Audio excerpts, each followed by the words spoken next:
Yeah, it is 8 o'clock in California. It is 4 p.m. in Europe, and it is 11 in Ames. That's correct, yeah. So that means we start with our panel discussion. I'm happy to have you here. Everybody who's interested in the NDE 4.0 and SHM and smart materials, and we have a very interesting discussion with a very competent panel here. Let me introduce first myself. My name is Norbert Meindorf. I am retired from the Iowa State University in 2018, but I'm still teaching at several universities and also have some activities with the Fraunhofer Institute for Ceramic Technologies. My main activity at the moment is to push the ideas of NDE 4.0, the next generation of NDE. So for this reason, we are editing jointly with Nathan Eider, with Ripi, and with Johannes, which are also on the panel, the handbook of NDE 4.0, which is the first papers will be online now, and we will hopefully have the final book in our hands by end of the year.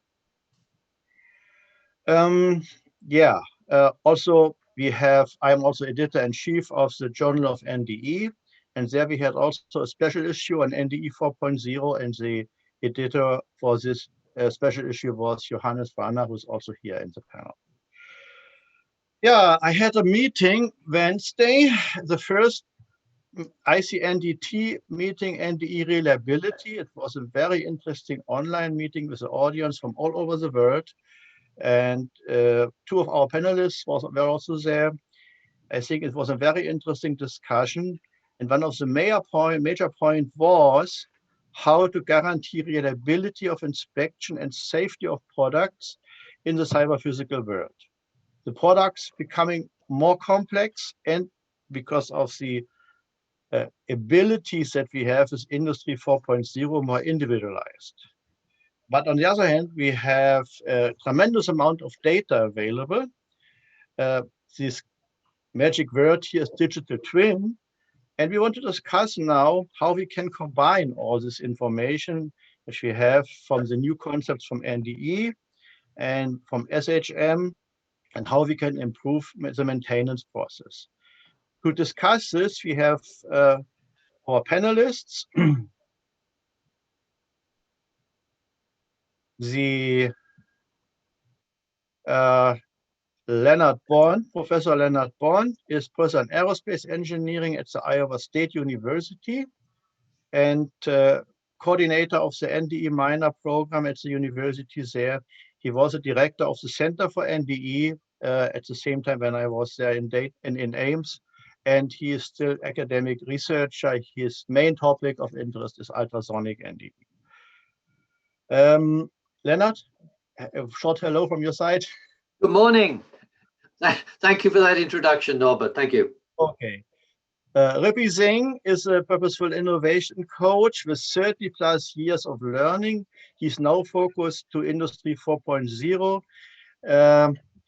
and he looks for the applications for social benefits, sustainability for this new technology. Ripi? Good morning, okay. Good afternoon, good evening, wherever you are in the world. Norbert, okay. Thank you for inviting me, and hopefully I will not let you down by this choice you have made. Okay, we will see. The next is Johannes Vrana. I think he will say the same words he always says when he welcomes people in his YouTube channel. He's CEO of the Vrana GmbH and is also ICNDE chair for NDE 4.0. He is trainer, consultant, and solution provider for NDE 4.0. Johannes? Hello and welcome to the world of NDE 4.0. My name is Johannes Vrana and it's great to be here. Okay, Christoph Niezrecki, University of Massachusetts, is co-chair of the conference and also a person who has a lot of experience in both NDE and SHM. Chris, hello. Good morning and afternoon, everybody. Nice to be here. In our conference, he is responsible for the energy part of the conference. And Saman Farhangdoust is, hope I did pronounce your name correct, is a PhD candidate. It's a structural engineering at the Florida International University, and also a co-chair of this conference this year. Hello, everyone. Welcome to SMR Maintenance Panel Discussion. Okay. So that was the introduction, and I will now ask every of the panelists a short one question where I ask to give the answer in 2 to 3 minutes. Then we have an open discussion where all the participants, and I see there are already several signed in, all the participants can ask questions, participate in the discussion, or give us their opinion. And at the end, I will also ask every panelist a short question, only 1 sentence of answer. So let's get started with Saman. First question goes to you. Saman, as one of the younger generations, so you as a PhD candidate, has been conducting interdisciplinary research in metamaterials and energy harvesting in SHM and NDE. And what is your view on the speed of introduction of the new technologies in smart maintenance? And what are barriers for a faster introduction to NDE 4.0? Your opinion. Can you hear me clearly? Yes, very good. Awesome. Hello, everyone, and welcome to SMR Maintenance Panel Discussion. My name is Saman from Florida International University. I'm happy to be here sharing ideas and talking about challenges, advancement, and future opportunities in NDE SHM 4.0. Actually, when we are talking about the SMR maintenance system, we are talking about an inspection system which is heavily dependent on an artificial intelligent monitoring integrated with cyber physical and deterministic networks with wireless communications like IoT to precisely collect, autonomously transfer, and intelligently monitor, process the data in a real-time platform. What does it mean? It means NDE 4.0 as an interdisciplinary technology goes beyond common inspection techniques. Industry 4.0 recently have motivated tremendous research interest in SHM and NDE, but it's still at early stage of commercialization. And to answer this question, how we can speed up this trend, I believe to accelerate the industrialization of a smart maintenance system, scientists in the field need to be more involved in cutting edge technologies and work across different disciplines, ranging from flexible electronics, computer science, energy harvesting, additive manufacturing, robotics. As you can see, there is a huge potential to work and collaborate. I think multidisciplinary panel discussions like SPIE events play a significant role in this matter. So if you want to know more about the smart maintenance systems and SHM NDE 4.0, please go get another cup of coffee and join us to continue this panel discussion. Please, in the meantime, please don't hesitate to share your question in the dialog box. Thank you. I hope that it's not too slow for you with the process for the new technologies. We can discuss this later. Chris, question to you. Can you give me your opinion how we can combine the data which we create by NDE 4.0? When you have seen Johannes' presentation, you know how many data this can be. And SHM, which also creates a tremendous amount of data, and how we can combine this to,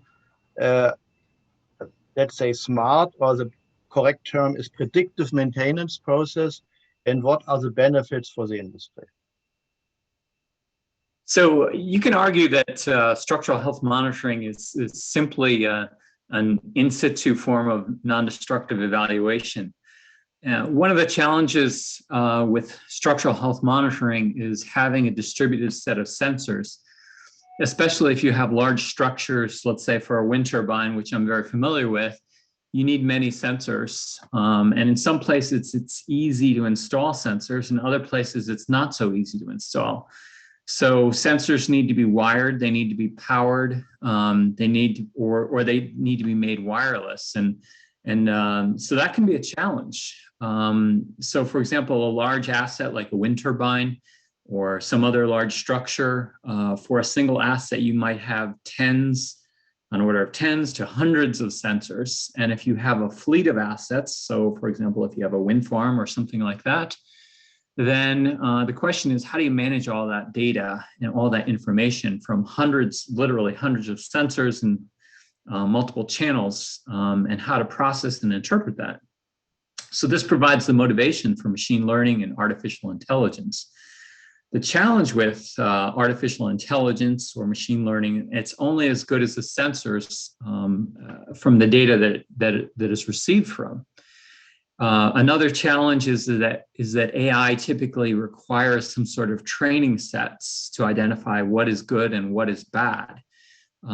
So that leads to the motivation for having what's called a digital twin.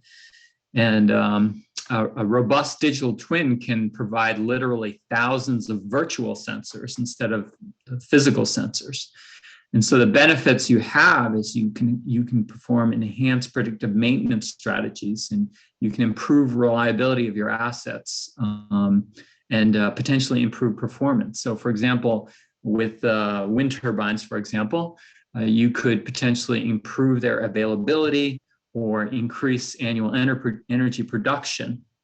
And the output of these digital twins is from the model is thousands of virtual sensors. And so another thing potentially you could do is you could identify damage equivalent loads, or you can use it for damage prognosis.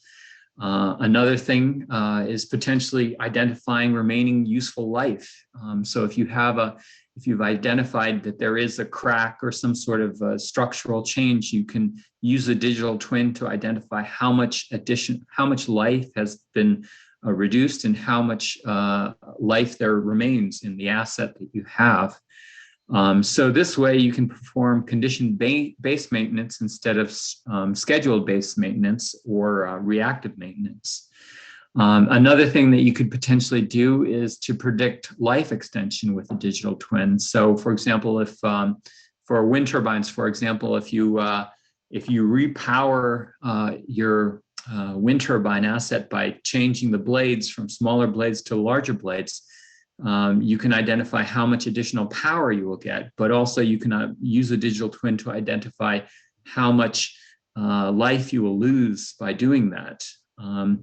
So the nice thing about it is you can explore what-if scenarios, and can these digital twins be used to assess return on investment of different assets? So for example, again, for wind turbines, if you add vortex generators into your wind farm and you put those on the blades, will that lead to a return on investment, and how long will it pay off?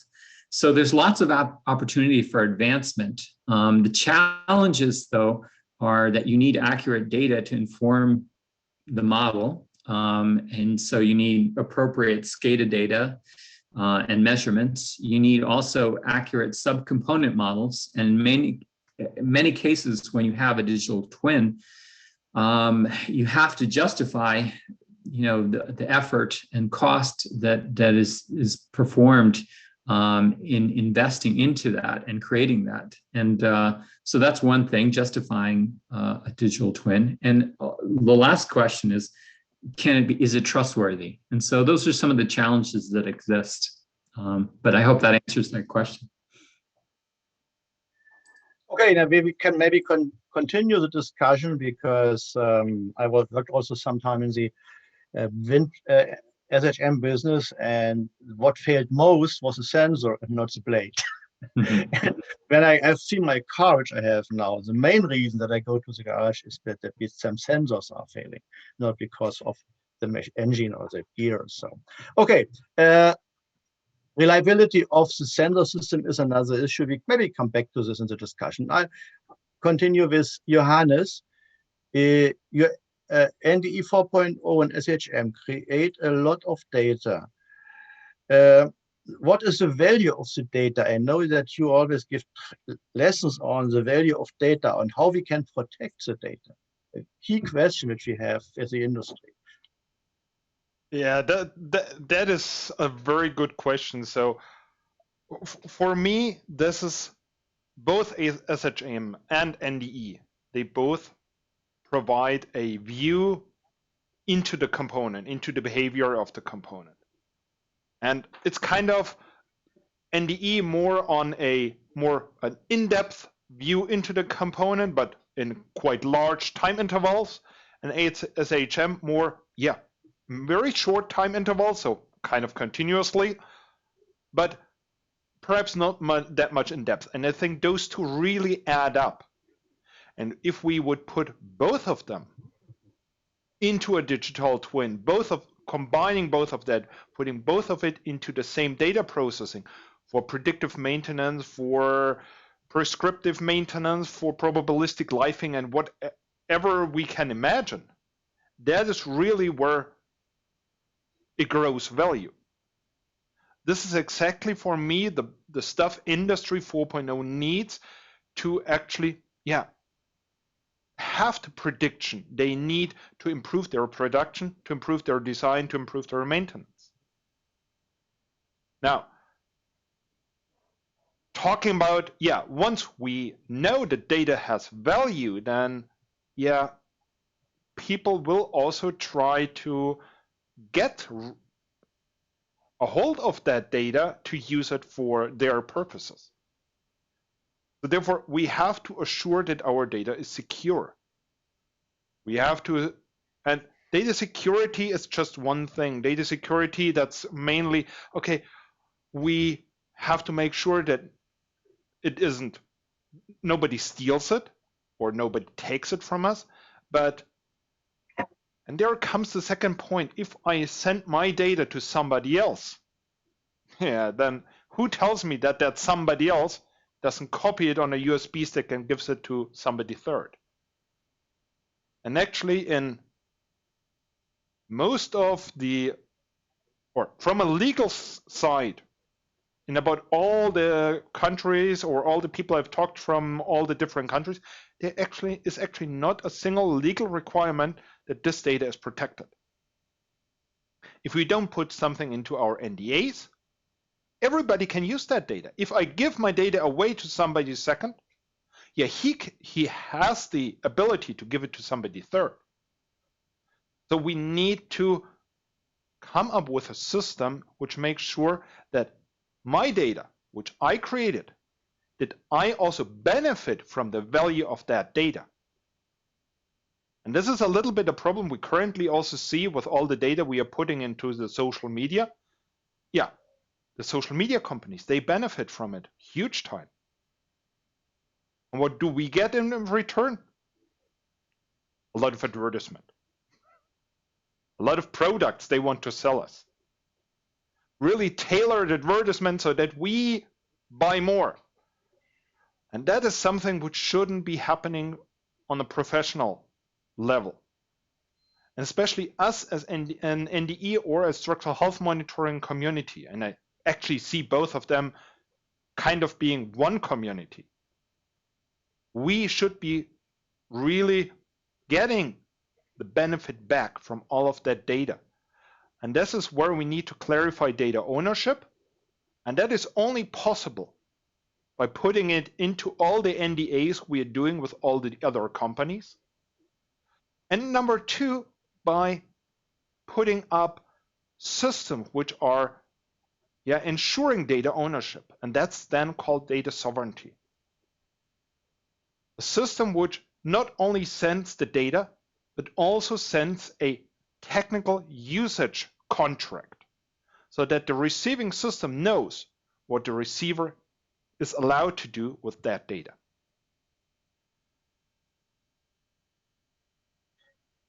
Yeah, okay. Now we have all the data, and one of the benefits should be that we save money and time. And when we have, for example, a car, I save money when I don't have to go too often to repair and to some maintenance cycles.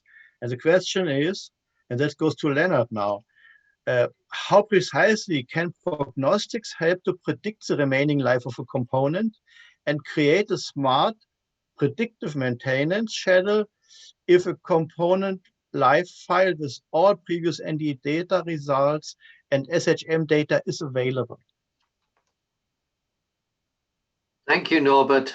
I'm going to share a couple of slides that will helpfully hope to clarify these thoughts. Good, it's hopefully working. The first thing to say is if you have a file with all of that life data, all of the NDE data, all of the SHM data, forget it. It's the wrong place to start. You really need, jumping in after the fact is, I won't say always impossible, but very, very difficult. If you think about what prognostic systems are currently deployed, if you look at the HUMS systems, these health usage and monitoring systems on helicopters, they have to be integrated from day one if you're going to do and adequately use the data. If we jump back to this slide, thinking from the NDE side, the left-hand side is showing the sort of acceptance levels, recording thresholds, acceptance criteria, crack size limits. For example, something like a fatigue crack problem. And we're looking at a metric, discontinuity size, and we're going to include all our PODs. If we think then from the SHM side, what is SHM going to do? It may detect a change, it may give you location, it may give you size. So I would say for active components, pumps, valves, rotating machinery, we've got prognostics is working. The big challenge is for structural components. If we look at where structural components are in this continuum, there is one ASME code case which uses NDE for SHM, continuous monitoring. It's using acoustic emission and it's applied to some nuclear power plants. And this gives us a starting point. And I would say to bring together NDE and SHM, we have to think about upfront how we create our data set. We have to think very hard about what to measure. We have to think about our measurement modalities. We have to have our NDE data. We have to have our SHM data. And the sort of decoder ring, that's sort of where my light bulb moment is coming. We have to have a common metric. Because if we don't have a common metric, we can't bring these two sorts of data together. They're often just don't connect. And I'll use just one quick example, a fatigue problem. We've got a stress problem. This is a section of pipe. It's happened to be a stainless steel pipe that was being fatigued. What are we interested in? We're interested in crack size. And we're then going to use some NDE. We could use pulse echo shear wave, time of flight diffraction, guided waves. And we can do that periodically as we go through our fatigue measurement. If we are going to do some continuous measurements, SHM, we could use guided waves or acoustic emission. And we can then combine this data into a fracture mechanics model that will give us remaining useful life. The critical thing is we must have a common metric. From our NDE side, we must get crack size. From our SHM, we must get our crack size. And if we've got crack size, we can then create a way to combine our data. So without laboring it too hard, getting the component life data with all previous NDE and SHM data, don't start there. After the fact is going to be really, really hard. We have to start from the beginning and identify some common metrics which will enable us to combine our data. Because in many cases, if we can't do that, we don't have a way to track the aging and degradation. So I'll stop at that point and I will stop sharing and let people think about common metrics. Thank you. That's a matter of discussion for the future, but I want to still first ask Ripi for his comment. Ripi is an innovation coach, and so he always cares for new things and is looking how fast these things progress in the industry. And Ripi, NDE 4.0 is a new term. It's about 2 or 3 years around now. And what is behind this, and how optimistic are you about do you see the innovation process in NDE? Do you see barriers, or what are the barriers which you see? Wow, thank you, Norbert. Actually, it's a new term, and I think you used it for the first time in 2017 in one of the Asia Pacific conferences, and I used it in the US in 2018. And I think actually that's the one that brought us closer to collaborate on this one. The question you asked has 3 parts. So let me address each one of them in about a minute each. So the first part, you said, what is behind NDE 4.0? So NDE 4.0 is a confluence of the digital technologies, which are now evolving very, very fast, with the existing physical inspection methods combined in sort of business models to serve a purpose being safety or product quality.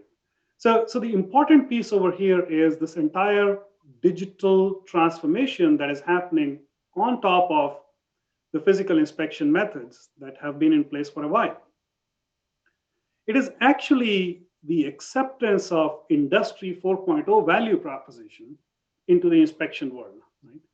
Where it is in the field in service for safety or performance, and in a manufacturing shop floor, it would serve the purpose of advanced quality or product improvements.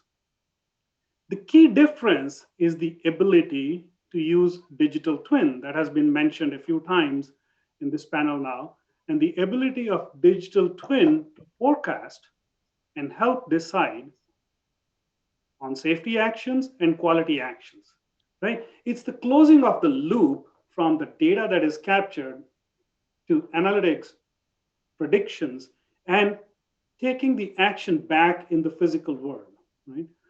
We heard the term predictive maintenance for a long time. I actually see the future over here even going to prescriptive maintenance, where high-value assets like airplanes and submarines and nuclear reactors, you can prescribe health management, so to say, for that particular asset based on the data of that asset, as well as the knowledge gained by the digital twin from other similar assets. So that's the big difference that I see in this 4.0 piece of NDE.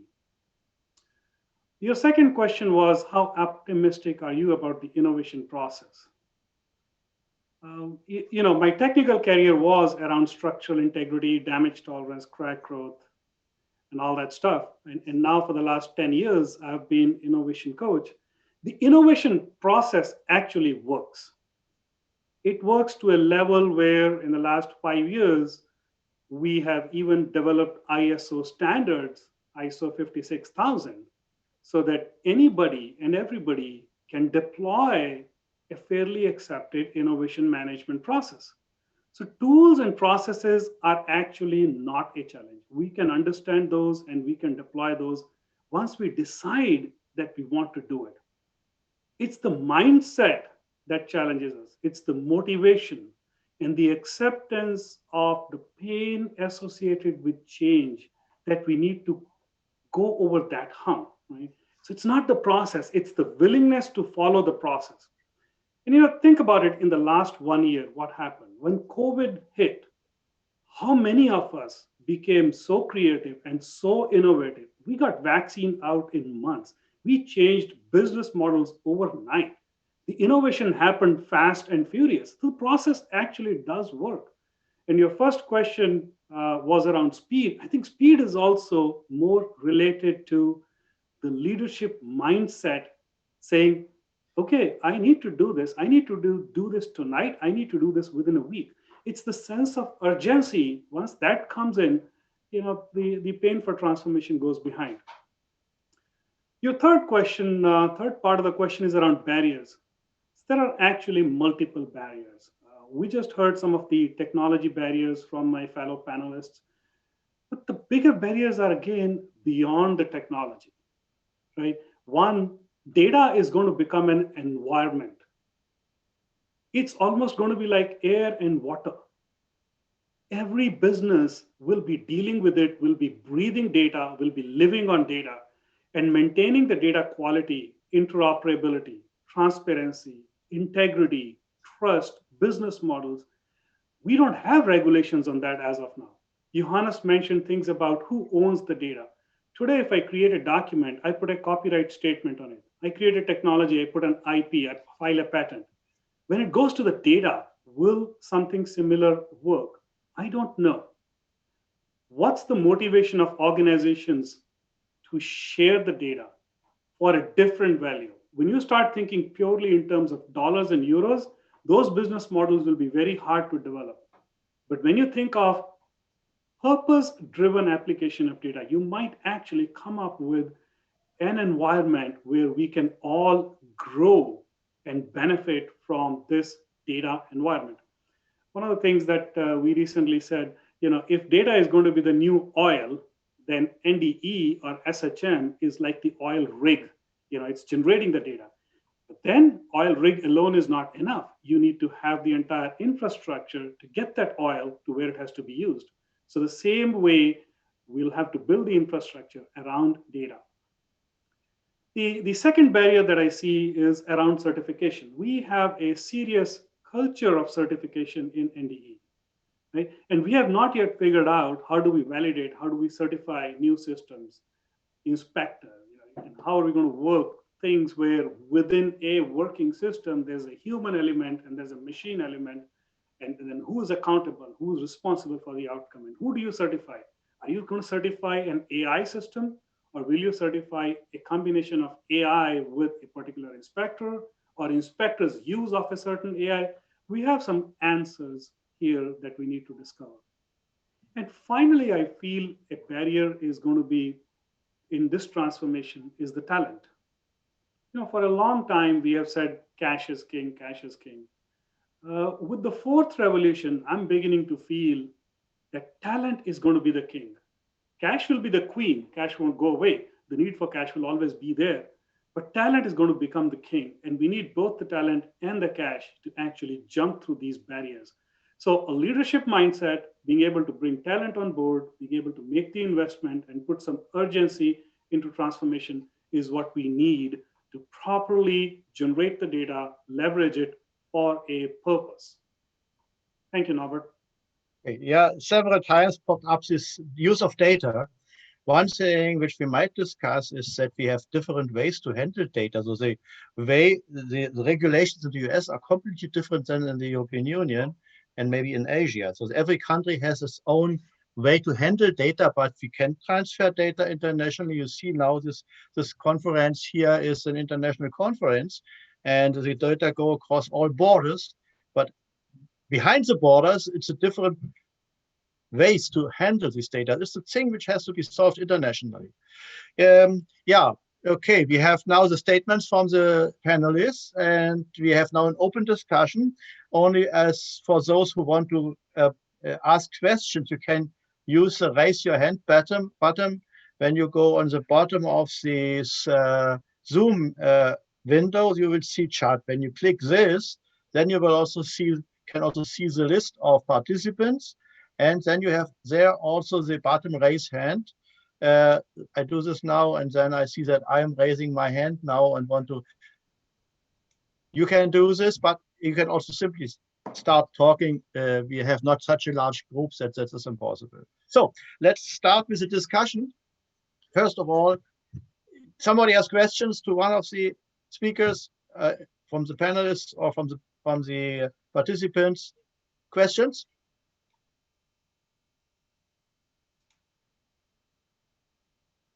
You can also type in if nobody's going to jump in, I'm going to ask my colleagues on the panel a question. People, okay. Several of you talked about digital twins. There's been a lot of discussion of creating digital twins for things like fighter aircraft, the F-35. And how do you bring together the NDE data, which is periodic, and then the SHM data? But the SHM data at the moment, the F-35 has 2 corrosion sensors, 12 strain gauges, and 150 performance metrics. We have inadequate data to look at many of the stress problems on the for a digital twin. So how do you see that being addressed?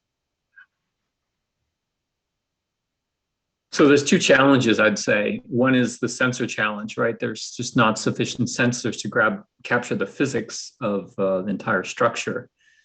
If you're just relying on 2 different sensors for corrosion, and if you're trying to extract things like strain or something like that, well, that's a challenge. So having sufficient sensors is one issue. The second issue is having accurate subcomponent models.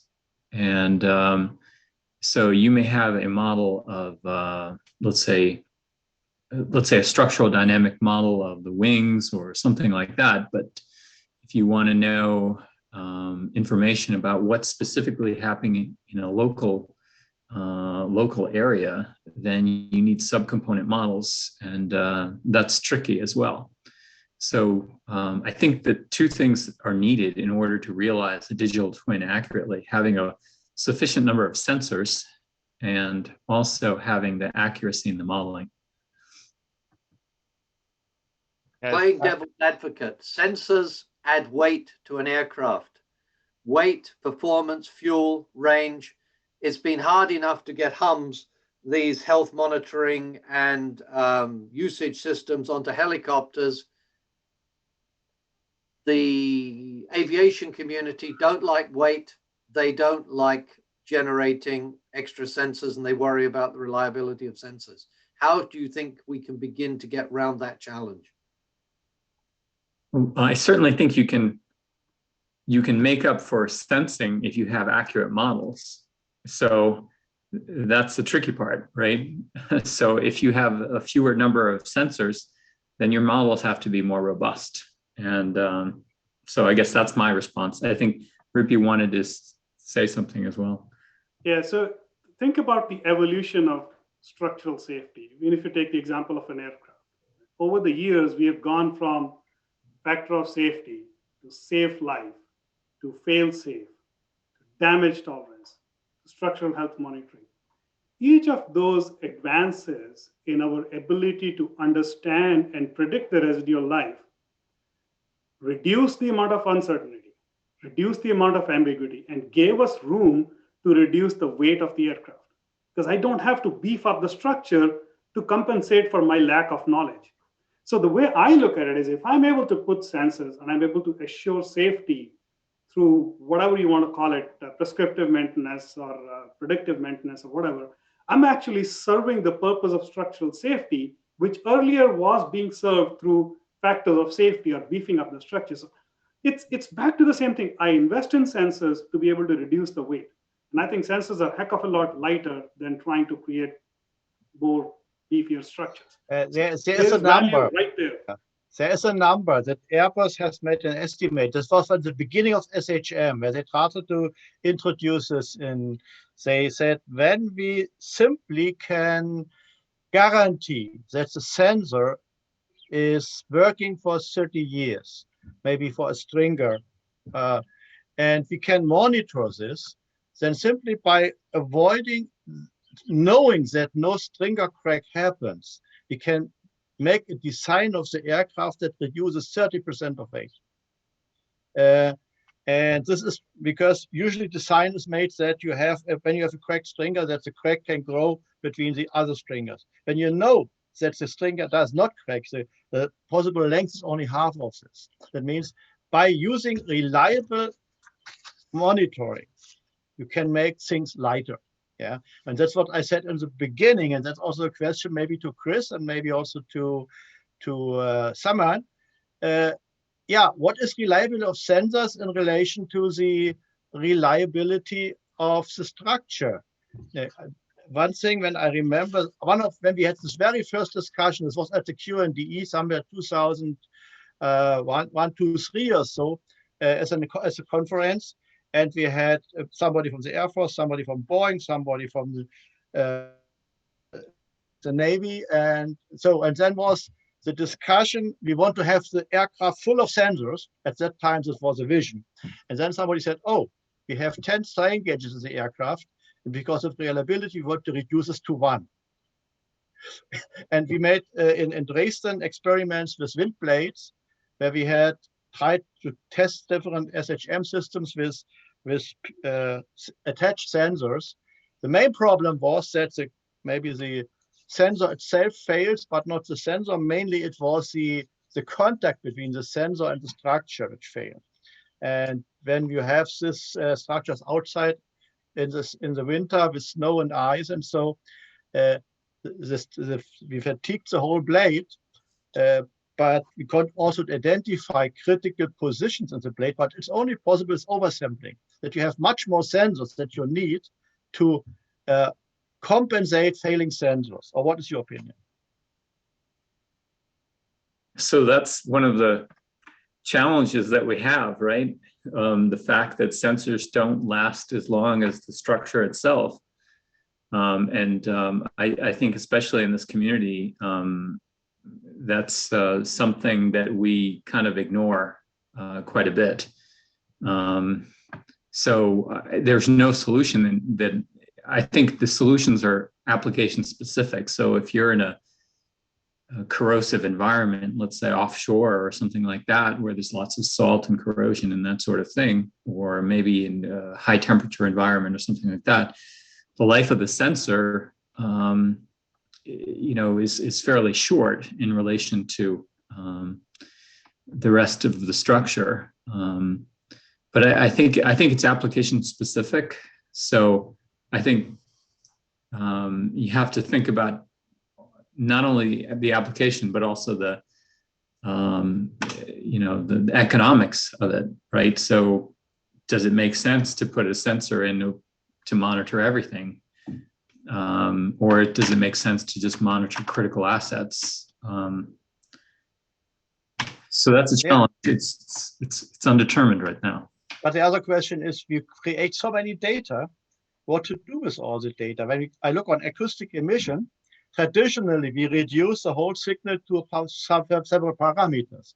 That was in the past when we had only small computers. Now you can record the whole signal and keep it maybe for the whole life. And isn't it also okay when we have something from the very beginning and we see some maybe changing in the structure, even when the sensor fails, which gives us additional information for the life? Question to you and to Leonard.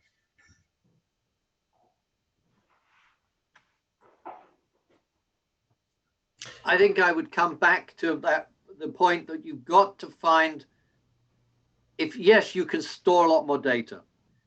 Clearly, acoustic emission, you can simply do more than just simple counts. You've clearly got the geometry, the geometric data, the locational data, but it is having something which is going to be a metric that tells you what's going on. Looking at cracks, there are some big studies using acoustic emission. Again, go back to this ASME code case. It was a nozzle on the primary, coming off a primary pressure vessel that they were monitoring with acoustic emission. It's how you take the data and how you turn it into something which is manageable.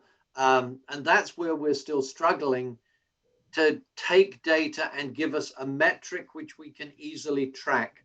For example, crack length, crack size.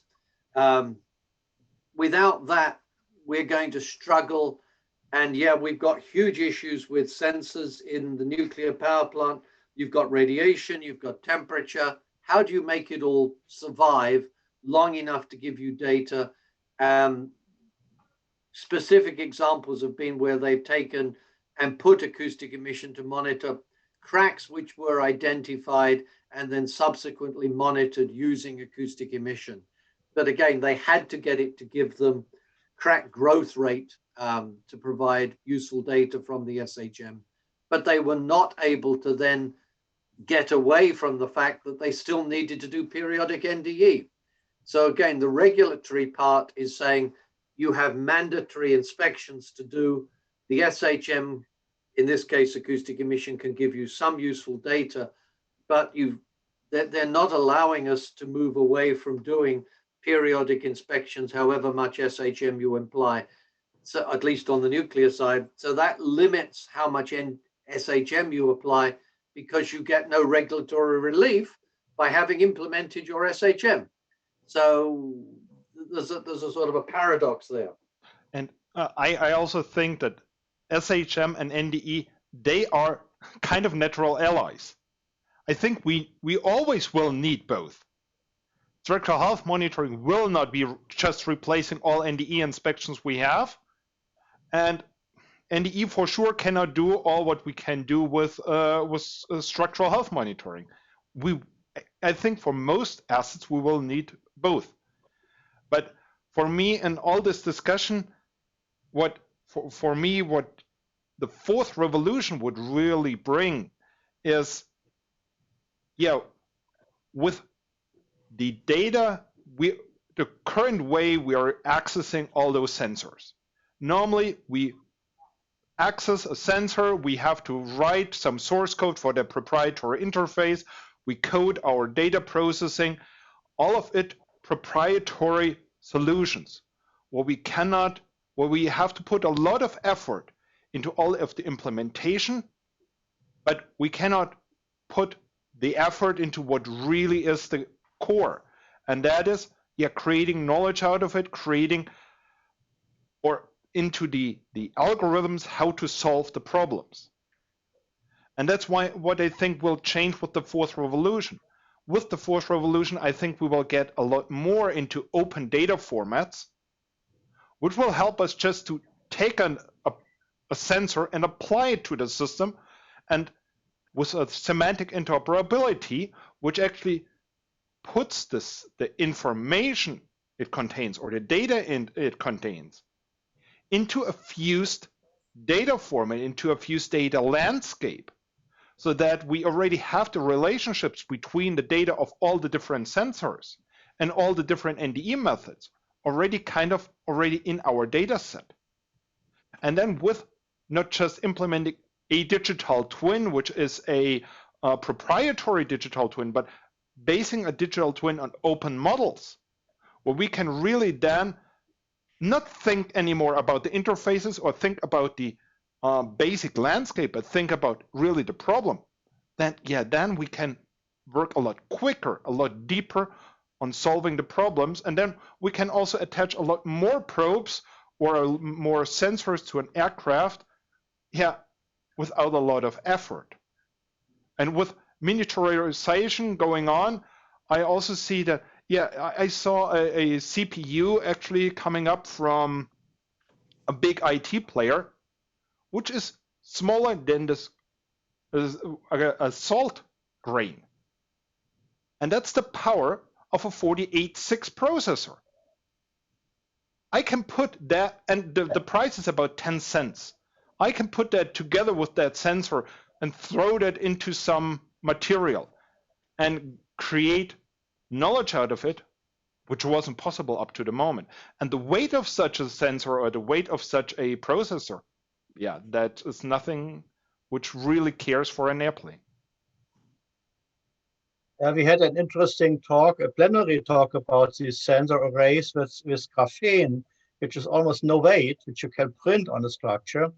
We can make sensors very cheap, and we can create a lot of data. Hossein, do you want to ask a question? I see you now here as asking the panel, or do you want to comment something? Sure. Yeah. Thank you so much, Dr. Mayentrop, and thank you all the panelists for the great discussion. It's great to listening to you and see you here.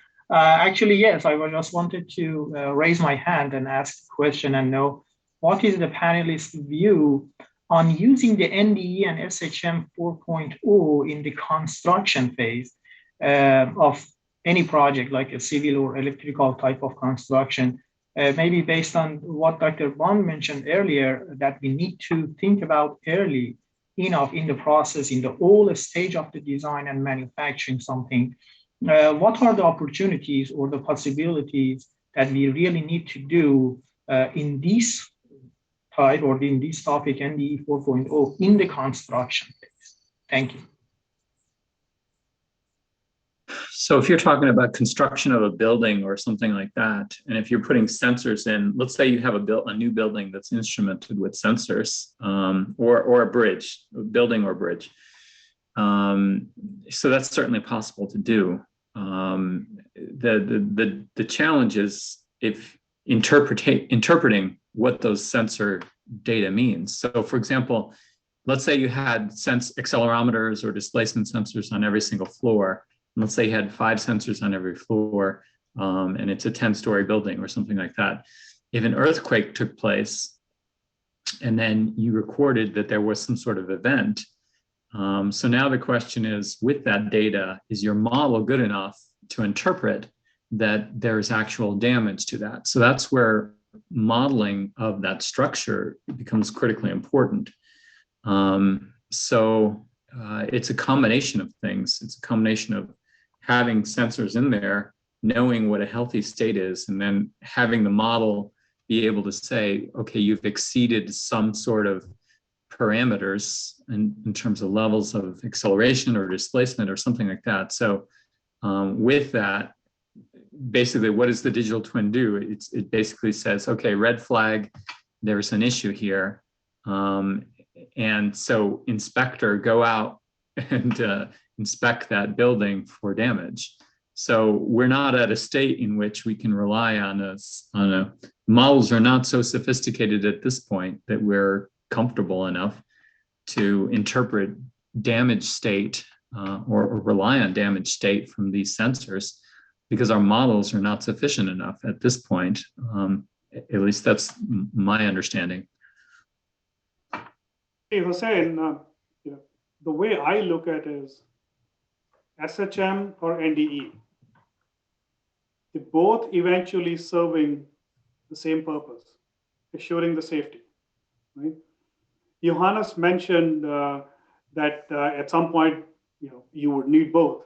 Well, whether you would need both or one at a time, again, depends upon what is the most cost-effective way of accomplishing the purpose. In some cases, it may be SHM. In some cases, it may be NDE. In some cases, it may be both of them together. Over the years, as the 4.0 is coming more and more into it, the SHM is getting deeper into the space, which was traditionally done by NDE, and NDE is encroaching into the space that was traditionally being done by SHM. If you were to coin the term SHM 4.0, you would find out that there is a significant amount of overlap between SHM 4.0 and NDE 4.0. Now, coming to your question of in construction, right? Construction of what? If you're constructing International Space Station, absolutely, you will use both. If you're constructing a bridge, right, and if it's one of those high-speed installation bridges, that's going to happen within a week. Hopefully not the Florida one. NDE might be a dominant solution because that is what is cost-effective. That is what the customer, user, consumer, developer would be willing to invest, right? So it depends upon application, and go with the purpose. In your metric also, Leonard mentioned it twice, I think the metrics are not based on the data. The metrics are based on the purpose.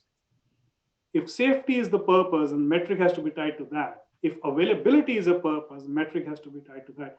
And once you define your metrics based on the purpose as to why you are deploying any of these systems, your connectivity between data, extraction of information, synthesis into knowledge, and applying that knowledge to take an action, it all falls in place.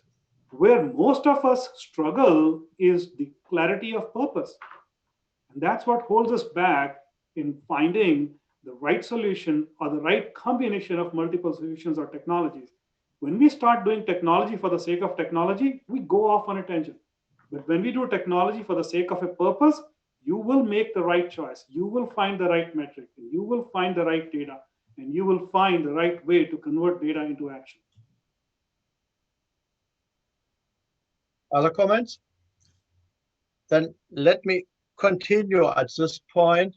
At the moment, we discuss that every inspection on SHM is a unique event.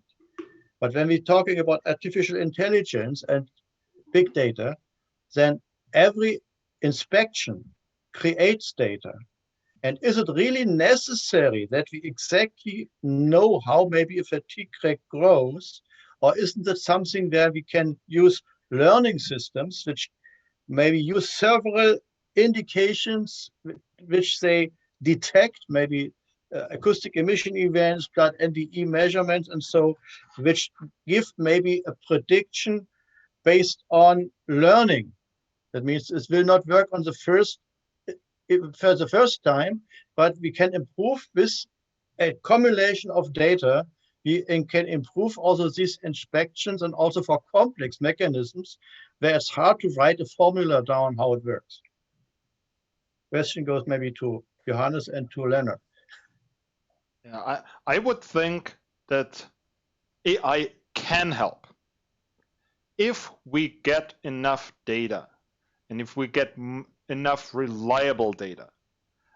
That's always the big thing about, if we talk about AI, normally we're talking about something like a CNN, convolutional neural network, which we are training. And we need about 2,000 events of a single defect type for a proper training. And we first need to find all of those issuances to really do it. And the best AI can only be as good as the training material. And if I fail in training the AI, yeah, my AI will fail later on. So for me, using AI is something which really has to be monitored closely. That's where explainable AI and stuff like that comes into the play. But yes, it is a chance. We should be using it, but we should be using it, yeah, reasonably. My think on that would be very much, there are several situations where we've got human factors, huge human factors, people unreliability component. There's a couple of classic examples on the nuclear side. You had two operators. They had both been working about 12-hour shifts. They missed in some data review, some major cracks. If you actually looked at the data dispassionately, it was obviously there. And so people have started to say, okay, can we use AI to help the inspector focus to at least avoid missing defects? The same is true for data review for pipeline inspection. You have terabytes and terabytes of data. It is humanly reviewed at the moment. Can we start as an intermediary thing, use an AI approach to focus the inspector, to help the inspector to avoid missing anomalies?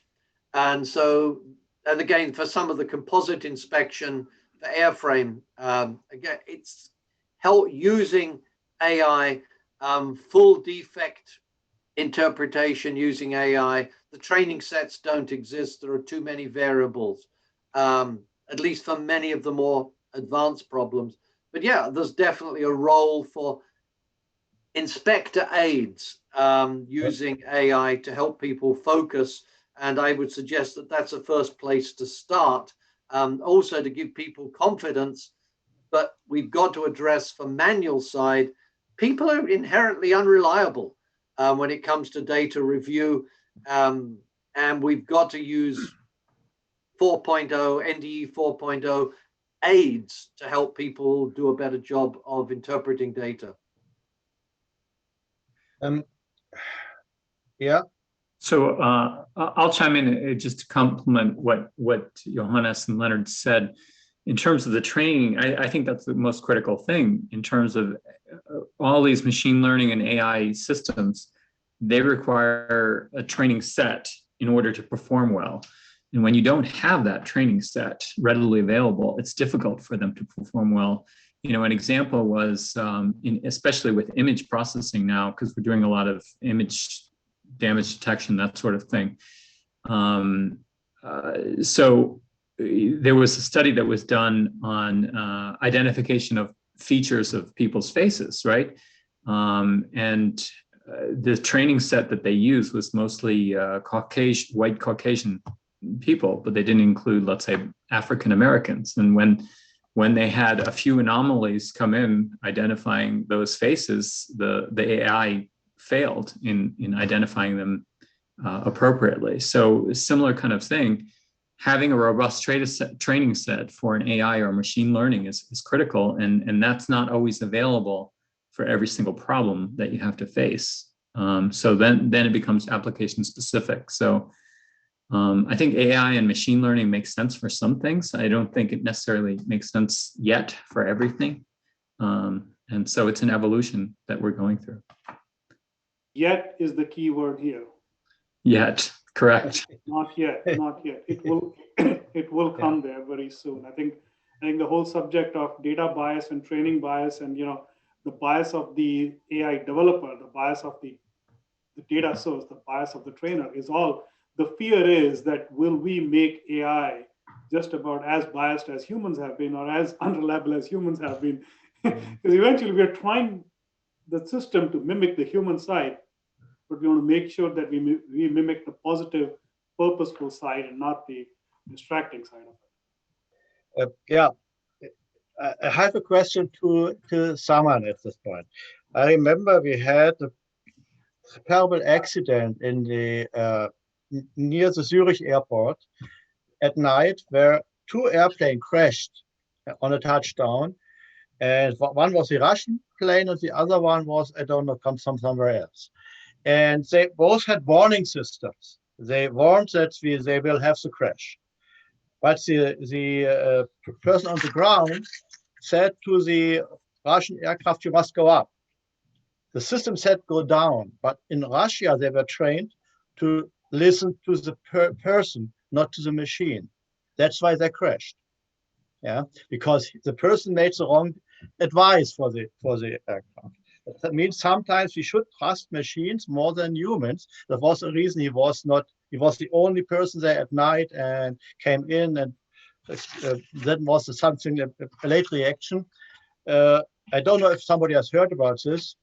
The end of the thing was that this person was killed from one of the fathers of one of the kids there. This was the Russian airplane was with young kids for vacation time. Yeah, that means sometimes machines are better than humans. Another example, my first PhD student, Regina Polish, she's professor now in North Rhine-Westphalia. She had a PhD work on automatic inspection of X-ray images. And we had a really good training set of X-ray films. And she developed two different ways of classifying these detecting and classifying these defects with the machine at that time, with this technology in 20 years ago. And when we compared this to inspectors, which has also unlimited time, the result is that for the overall defects, the machine was better than the inspector. Only for cracks, the inspectors were better, but that was because of the small resolution. We had only 512 by 512 pixels, was not enough. But means sometimes machines can be better. Question to Saman, as one of the younger generation. When there would be a machine who would be your boss, or maybe this final decision. Today, we believe that the final decision has to make an inspector, he has to sign the document. Yes. If now we let do this a machine, would you trust the machine or not? Actually, you pointed out a very good question. And I think if we want, the key point here is increasing reliability in the systems. And I think if we want to have a reliable system, we need to have more data, and we need to have this opportunity to continuously monitor structures in the real time. If we had a data set and trained system, as Chris mentioned, and we had some similar experience in the past, we got the network trained and then we use it. So one of the challenges for using SHM systems in inaccessible location at a high-tech industry like aircraft or airplane is power, I think. And if we have sufficient power and sustainable power systems, I think we can increase the possibility of collecting data, and we can increase the reliability of monitoring the structural integrity. So this is exactly the point. We can connect energy harvesting systems to the self-powered IoT-enabled SHM. And recently there has been a growing research in this matter, and they can, some researchers develop systems. This system can harvest ambient vibration, and in the real time, we can use this platform as a sustainable energy to feed that sensor. So we can run more sensors, and we can sensors in inaccessible location at aircraft and decrease the errors and as much as the system can responsible and increase the reliability. But directly to answer your question, if we can rely on machine, not human decisions, I think if we train the decision-making platform of our structural health monitoring systems based on a very strong trained network, I think very tough to answer, but I think we can rely, and it depends on the case study. Refers to Ripi statements, and but you would trust or not trust this system?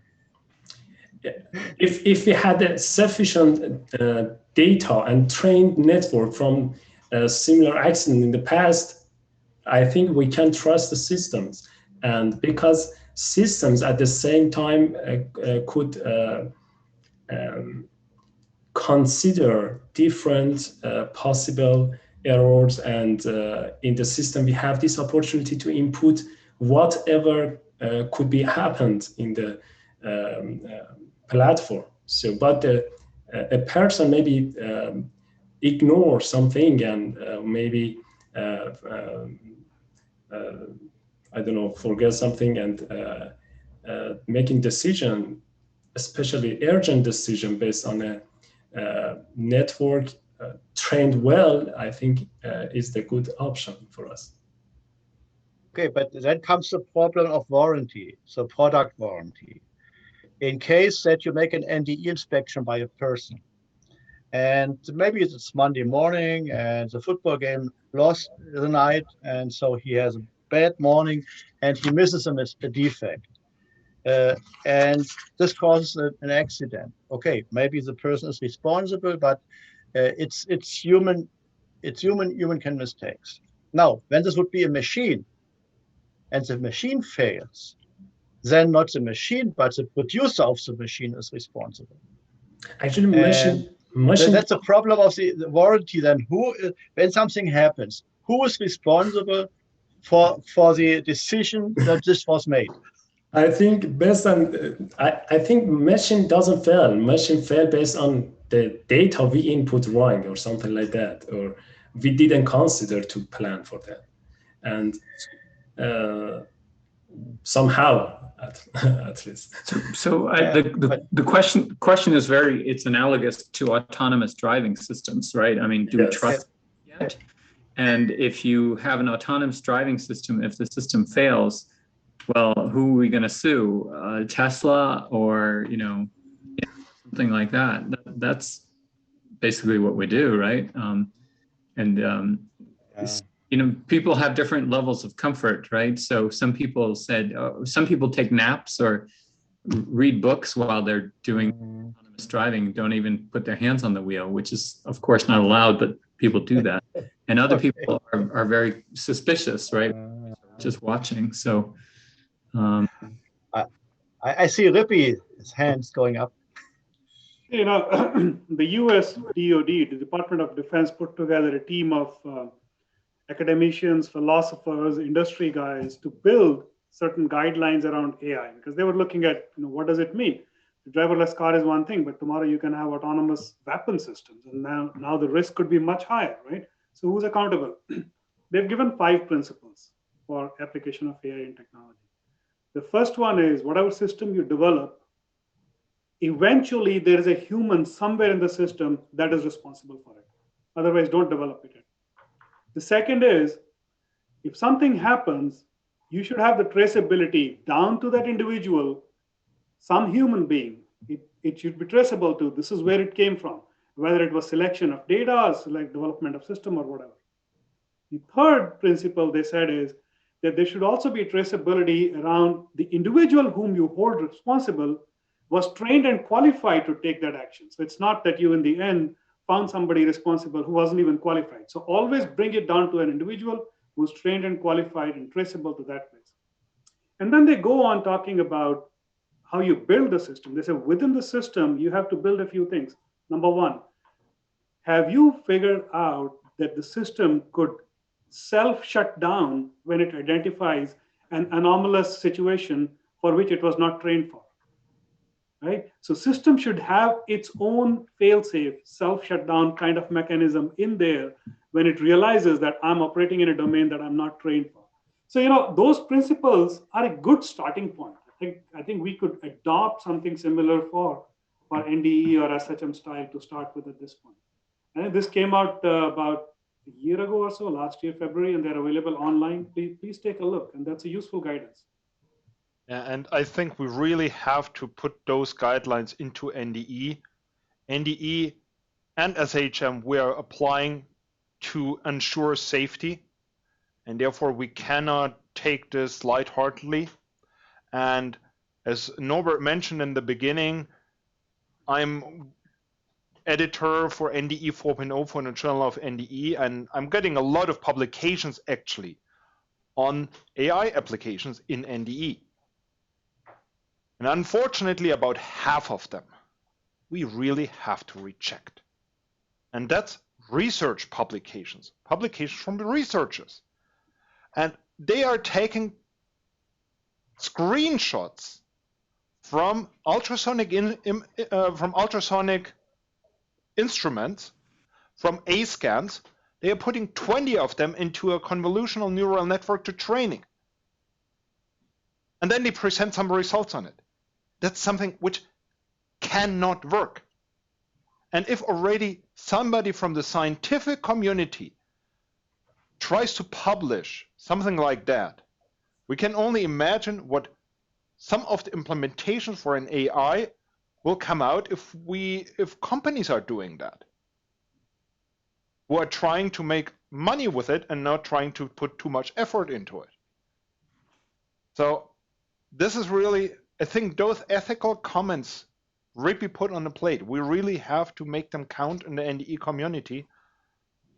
And nobody should be doing an AI without keeping them in mind and without doing an AI properly.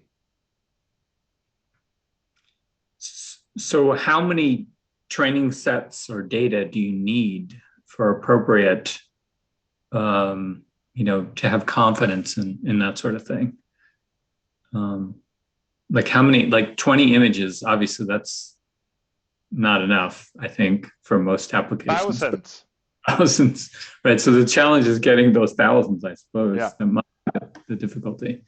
I think also having enough diversity and challenges identifying and training the system on good data, as well as training the system on bad data and identification of bad data and responding with this is bad data. So it's the, I think if we can figure out the diversity question properly, the quantity of data required might come down. part of the challenge is simply the sensitivity of what is measured by NDE or SHM to the parameters of interest. For probably in many cases, if you're thinking of a fatigue or for a corrosion case, you've initially got very small degradation for much of the life. Particularly for a fatigue crack, that fatigue crack is going to start to grow much, much faster towards the end of its life. But for much of its life, it's very small. If you think about a HUMS system for a Black Hawk helicopter, you've got vibration, you're measuring things on the drivetrain, you've got significant anomalies that are relatively easy to detect. Hence, now almost all, I would say the vast majority in the US of helicopters have some sort of HUMS system. Black Hawks are improving flight line reliability by monitoring, and some of that is human data analysis, some of it is automated data analysis. So if you've got the right parameters which show large enough anomalies before failure, you can make those work. So the Trent engine for Rolls-Royce, they're dialing back to Derby and telling them what's going on. The other manufacturers are doing it. So rotating machinery, we've got enough understanding, and we have anomalies and big enough signatures that you can actually take and use something before failure. It's much, much harder in structures to detect early enough and to trend the data. And so we're still struggling. So prognostics is working on rotating machinery, pumps, valves, etc. It's not as easy because we're not getting enough sensitivity to the things we need to measure using many of the measurement modalities we are currently using. At least that's my interpretation of it. We're struggling with the data sets. And the one thing was, okay, sorry, yeah. No. Something about data sets. I don't know if it's also your experience. I worked several years on materials characterization with magnetic techniques, and there we try to collect as much data as possible. And usually you can end up with a data set of 6 parameters or so. And when you calculate how much specimens you need, according to statistics, you need 50 or more, and usually you have 6. And interesting, it works. It works. You can calibrate with 6 specimens. The reason I think is that not all the parameters we measure are independent from each other. Yeah, we treat them as independent parameters, but they affect each other. And that's something which we, maybe that artificial intelligence can help to see these things, that these parameters are not independent and correct these things. But yeah, the question is, how many data do we really need? And it's a good question. Yeah, I can get a little bit also into this. When I said before, we need thousands of images. It's true, we need them, but simulation tools can help, especially the advanced simulation tools we have nowadays. I have seen a really good work in computed tomography where that person, and it's Patrick Fuchs if you want to look him up, he took, it was for, I think it was for some discontinuities and some castings, and he made simulations with all kinds of different shapes of indication, with different shapes of components, with different shapes of whatever. He added noise to all of that data, and then he put that data in front of, I think it was 30 different inspectors to get a good ground of what would a human do an interpretation on. He knew the ground truth because it was a simulation, and then he put it in front of the inspectors. Then he used all of that actually to train an AI. And finally, that AI way outperformed the human inspector. And the number of images he produced was, I think, several million. But that was only possible because the simulation tools he used in the beginning were already so accurate that they actually were really reflecting reality. But now if I think about ultrasonic testing, where I'm coming from, where most people are using some simulation tools which are using flat bottom holes. A flat bottom hole is not a real crack. It's not a real delamination or a real whatever. It's an artificial defect. And if we are putting flat bottom holes into our simulations and we're putting that into an AI, yeah, the AI will find flat bottom holes. Yeah, but talking about real numbers and real inspections, one example which I have used several times on presentations was for the Deutsche Bahn for wheel sets. When you made an estimate that you have about 3 terabytes of data on ultrasonic inspection for the wheel sets for the life of a train. And then you also have monitoring systems there, which also create data. And the question is, for Deutsche Bahn was a problem that we had an accident in Cologne, which was not expected because they failed much faster than expected. And so they have used maybe 5 times as much inspections. And another example was this accident in Italy where a cargo train crashed. And this was a gas fuel tank which exploded with a lot of deaths there. And this was also inspected in the German inspection company. And the reason was this was a crack which grew much faster than usually. And the question was, could the inspector see this or not? Yeah. So that means, how we can treat and handle all these data and bring this together. I maybe sent this email yesterday with these, what I always say, this machine doctor, which can be a machine, a person, or whatever, who puts all this data together and makes a diagnosis.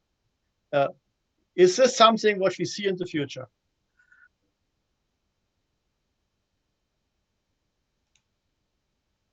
I think we definitely do, but I think it's application specific. So in relation to, let's say, wind turbines, for example, one of the power from a wind turbine is measured.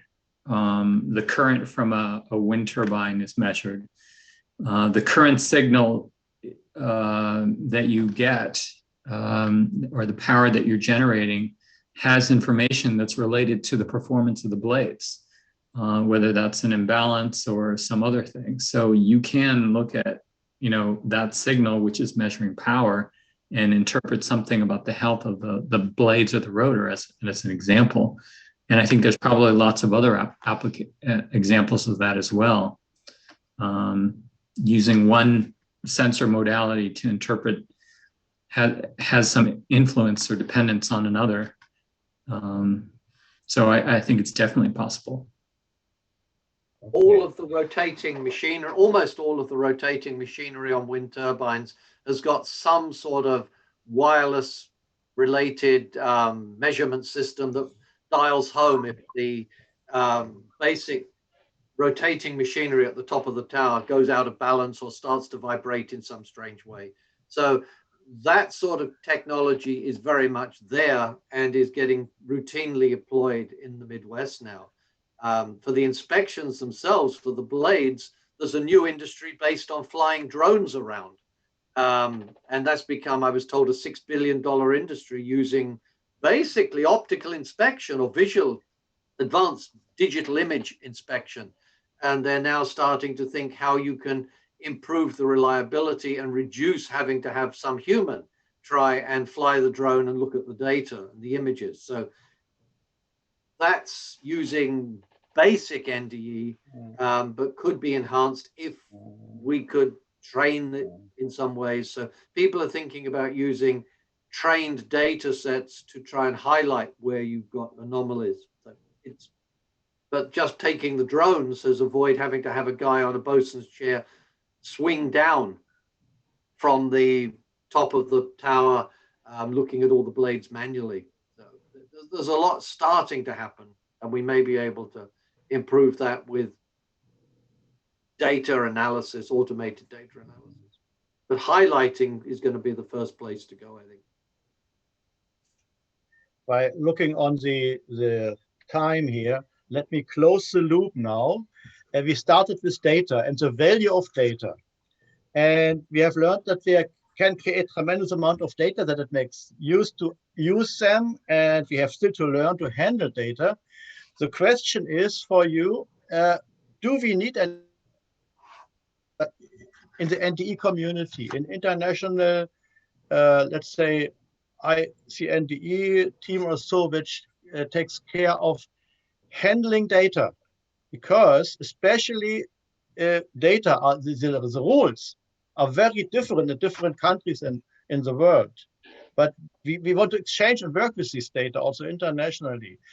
Is this necessary? Maybe for this team, we have to include maybe IT specialists, people for data of safety, computer guys, and so to discuss this problem of data handling, data safety from NDE data. What do you think? Should we start such an initiative? We need to get. Do we have it already? We need to get data more easily into some common formats. So much of the NDE data is in proprietary formats, which makes it very hard to work with. Yeah, that's a key step. And Norbert, you are right. We need, with this fourth revolution, we will have to bring others into our network. We will need data scientists. We will need mathematicians, data security specialists, whatever. We all need them here in our community. Up to the moment, yeah, we have physicists, we have chemists, we have NDE specialists. We already have kind of a mixture, but that mixture has even to grow bigger. Exactly. The question is if we can't use the SPIE, especially this symposium, because we have all the material guys here, we have the modeling guys here, we have the NDE persons here, the SHM persons. If we maybe out of this create such a team, stimulate such a team maybe for the next conference next year or so, create such a team which takes care of handling and exchange of data internationally. What's your idea? What is your idea about this? Can we maybe ask Rob if we could do something like such an initiative in the future? I know that there is already a data exchange initiative in the German research area, where they are working on exchanging material data, including NDE and structural health monitoring and all of that. It's just in the research community, not the industry involved into it. And I think that's something which perhaps could be extended internationally. And I would think that ICNDT could be a really good platform for bringing that to life. And we are currently discussing in the ICNDT special interest group for NDE 4.0, we are discussing a group for, bringing all the scientists on NDE 4.0 on a global forum together. And this is, I think, also where we should actually place kind of such a data exchange platform so that every researcher can kind of use all the research data sets we have around the globe. Whether we can get industry involved, that's something we will have to see, but at least between the research institutes, that's something which should be possible.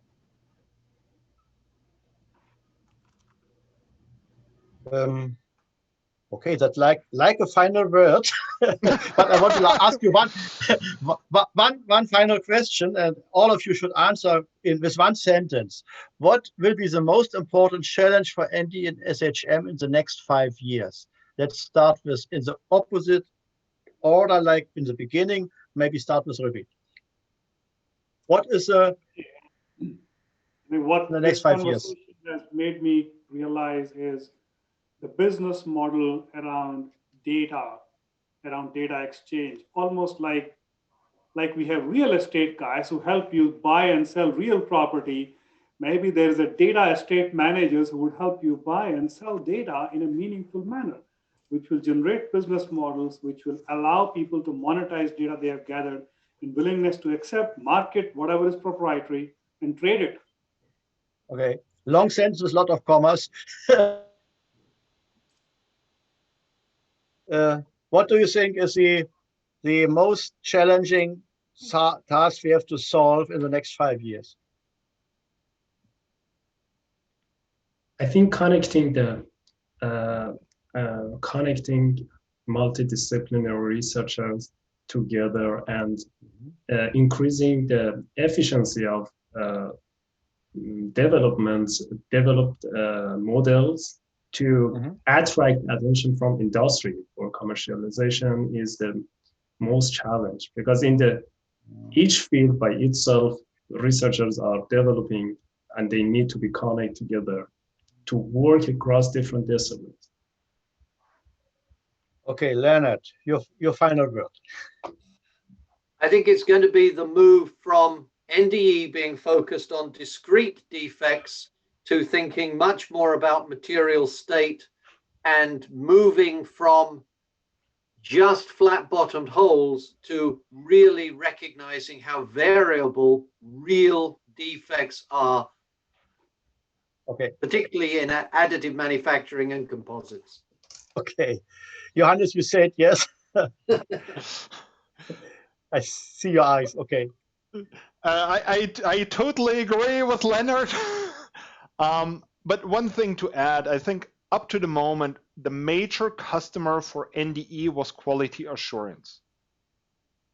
We have to make engineering, all the different engineering facilities we have out there, aware how valuable NDE data is, and that they could be using NDE data to make their lives easier, because they are really the ones which are creating a value out of our NDE and out of our structural health monitoring data, because they have all the processing tools to actually create something to improve out of our data.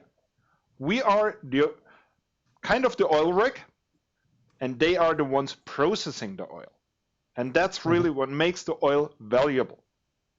Okay. But I think we as an NDE community, we really, and that's for me the major challenge, we have to come together. We have to open up. Currently, we are all sticking in our proprietary world, in our proprietary data format, in our proprietary data processing. And we're trying to stay within the NDE community. We're not opening up. Nobody knows NDE. If I talk to somebody out there, nobody knows NDE. That is something which has to change also. But that once we change that, the value for NDE will drastically increase in my eyes.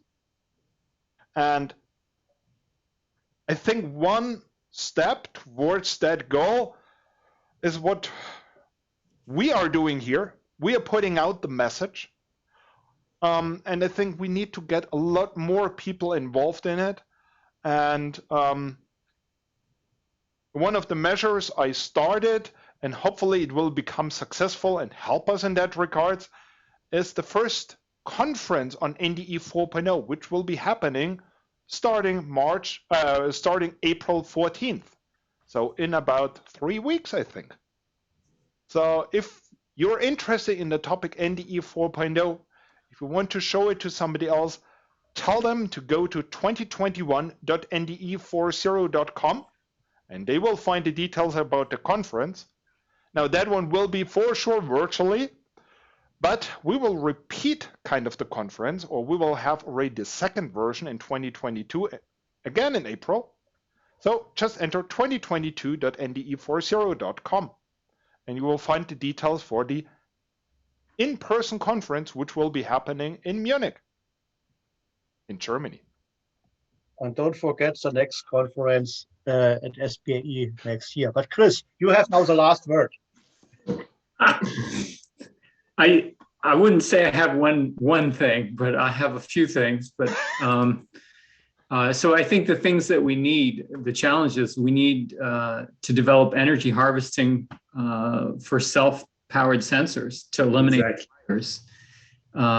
We need if we can do that, then we can have distributed sensing, we can have large data sets. And with large data sets, therefore, we need successful interpretation of these large volumes of data and distributed sensors. That's another challenge. Exactly. And we need training, appropriate training of these data sets for AI and machine learning to identify what damage is.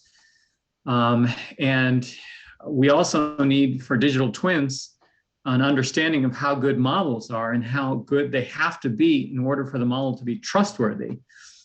Because trust in these models is important.